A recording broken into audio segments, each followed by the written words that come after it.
ఎందుకు మారాలి? నేను ఎందుకు మారాలి?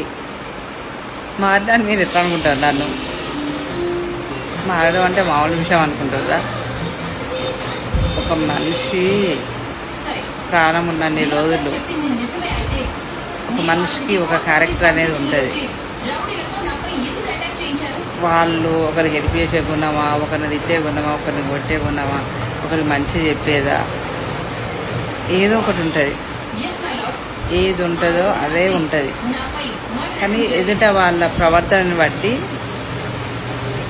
మనం మాట్లాడవలసి వస్తుంది. అంతే. మార్పులు అనేటివి అది ఎక్కడి నుంచో రావు, దేనివల్ల రావు. ఎదుట వాళ్ళని బట్టి వాళ్ళు ఎట్లుంటారో వాళ్ళ చూసి మనం నేర్చుకుంటాం. అంతే. ఒకప్పుడు నేను ఎంత ఆలోచించేదాన్ని అందరి కోసం, అందరు నా వాళ్ళే అని. మరి ఆలోచన మారుతుంది అంటే దానికి కారణం నేను కాదు కదా. అది మీకు తెలుసు. మీరేం చేస్తారో, మీ మిస్టేక్ లేనిది, నేను దేనివల్ల మారినా, ఎందుకు మారినా అనేది మీకు తెలుసు. మీ మనసాక్షికి ఒకసారి ఇక్కడ చేయబెట్టుకొని ఆలోచించాలి.